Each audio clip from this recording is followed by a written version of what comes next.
नमस्कार दर्शकों, आज हमारे साथ में आम आदमी पार्टी के प्रदेश सह प्रभारी जो हैं खेमचंद जी जागीरदार जी हैं। उनसे हम बात करेंगे कि किस मुद्दों को लेकर आज उन्होंने ये बैठक की है। सर, सबसे पहले आपने क्या मुद्दा सबसे पहले यहाँ पे उठाया है आज?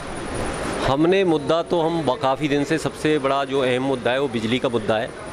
उस मुद्दे को हम पिछले 2 महीने से हमारी पार्टी के कार्यकर्ता आंदोलन कर रहे हैं। उसमें सबसे प्रथम मुद्दा हमारा ये था, जो 3 महीने जब कोरोना काल में सबके व्यवसाय बंद है, सबकी नौकरियां चली गई हैं, छोटे छोटे व्यापारी, छोटे छोटे काम करने वाले, 10-10 हज़ार की नौकरी करने वाले, 15-15 हज़ार की नौकरी करने वाले, उन लोगों की नौकरियां चली गई हैं।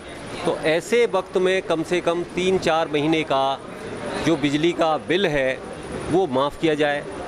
और उसके साथ साथ जो दिल्ली के तर्ज पर, दिल्ली में हम लोग 200 यूनिट बिजली है वो जनता को मुफ्त में देते हैं। और 200 यूनिट बहुत गरीब जो लोग होते हैं उनके जो यूनिट 200 बिजली जो वो अपने घर में लगाते हैं, एक पंखा, एक टीवी, एक कूलर, इसमें 200 यूनिट बिजली खपत होती है।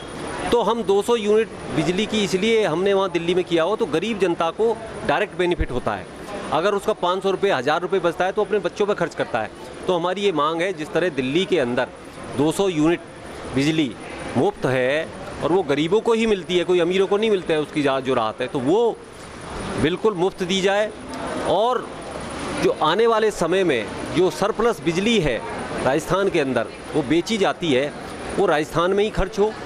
और उसको जो सबसे बड़े महंगे दरों पे आप बेच रहे हैं, जनता को दे रहे हैं, इतनी बड़ी वो ये ऑडिट होना चाहिए, पब्लिक ऑडिट होना चाहिए। जिस तरह से हमने दिल्ली में मांग की थी, एक जो बिजली कंपनी है उनका ऑडिट करो, ऑडिट करने के बाद आप डेट डिसाइड करो कि भी रेट कितना होना चाहिए। तो ये लूट है। 9-9 रुपये प्रति यूनिट की जो बिजली यहाँ पे सरकार चार्ज कर रही है जनता से, इसका हम विरोध करते हैं और इस पे हमारा आंदोलन हमेशा रहेगा। इसके साथ साथ 2 दिन का हमने अपने जो सम्मेलन बुलाया था, वो हमने पदाधिकारी हमारे सारे आए हुए थे। हमारे जितने भी विंग हैं, चाहे वो महिला विंग हो, ऑटो विंग हो, SC/ST विंग हो, उन सब की हमने मीटिंग बुलाई है, जिला अध्यक्षों की मीटिंग बुलाई है, कार्यकारिणी की मीटिंग करी है। और उसका हमने आगे 6 महीने के अंदर अंदर हमने पार्टी को किस तरह से आगे बढ़ाना है उसका हमने एक निर्णय लिया है। उसके तहत जो बीकानेर संभाग है उसमें हमारा एक कार्यकर्ता सम्मेलन होने जा रहा है, जिसमें श्री संजय सिंह जी शिरकत करेंगे। वो उसमें वहाँ संबोधित करेंगे, हमारे सारे कार्यकर्ताओं को एक बड़ा सम्मेलन करने जा रहे हैं। उसके बाद हम सभी जो हमारे संभाग हैं उनमें सब में हम इसी तरह का सम्मेलन करेंगे और जनता से जुड़ने की कोशिश करेंगे। जी सर, जैसे कि दिल्ली के अंदर इतने वादे किए अरविंद केजरीवाल जी ने, लेकिन उसके बाद में भी दिल्ली के अंदर भी कोरोना के अंदर हाल बेहाल हो गए थे, बेकाबू हो गया था अभी कोरोना बिल्कुल वहाँ पे। तो उसी की तर्ज पे आप क्या कहें?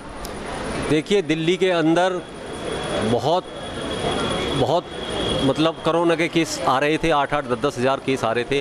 क्योंकि दिल्ली एक इंटरनेशनल फ़्लाइटें आती हैं, सब जगह से लोग स्टेट से भी आते हैं, तो दिल्ली में 8-8 हज़ार, 10-10 हज़ार केसेस आए। लेकिन जिस तरह से दिल्ली सरकार ने लोगों की मदद की, आज अगर किसी भी स्टेट को कंपेयर करेंगे तो दिल्ली सरकार ने जितनी जल्दी कदम उठाए, ऑक्सीजन की चाहे डिमांड हो, ऑक्सीजन हमें नहीं दी गई सेंटर से, उसके बावजूद भी हमने उसको कंट्रोल किया।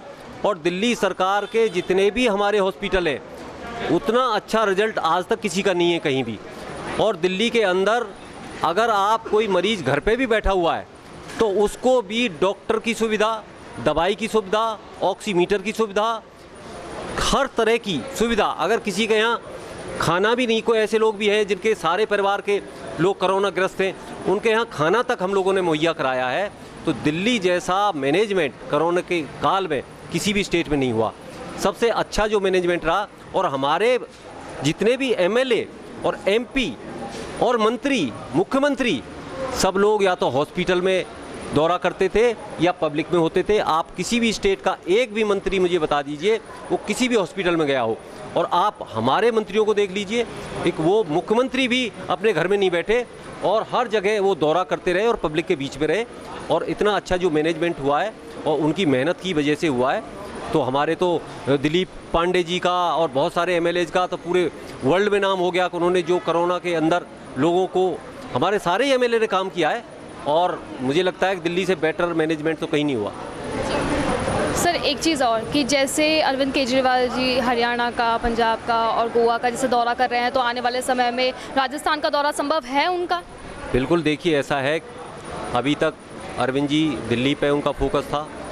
अब पंजाब में इलेक्शन आने वाले हैं, पंजाब में हम मुख्य विपक्षी दल में पहले से ही हैं और वहाँ हम इलेक्शन जीतने जा रहे हैं, हमारी पार्टी की सरकार बनने जा रही है। उसी तरह से उत्तराखंड, अभी 1-2 दिन में उत्तराखंड का दौरा लगने वाला है पर अरविंद जी का, और वहाँ भी हम इलेक्शन जीतने जा रहे हैं। इसी तरह से गोवा हो गए, गुजरात गए, यूपी जाएंगे।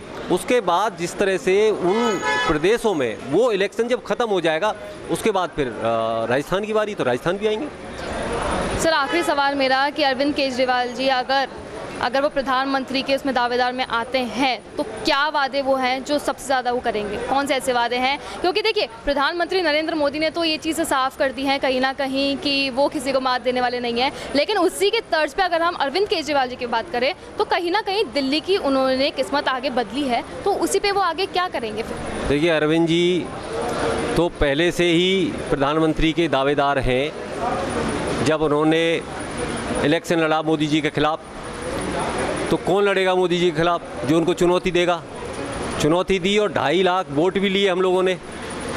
उस टाइम पर, जिस टाइम पर कोई बीजेपी के अलावा किसी दूसरे कैंडिडेट का, नरेंद्र मोदी के अलावा दूसरी कैंडिडेट का नाम लेने वाला नहीं था, तो हमने तो उसी दिन चुनौती दे दी थी और 2.5 लाख वोट भी लिया।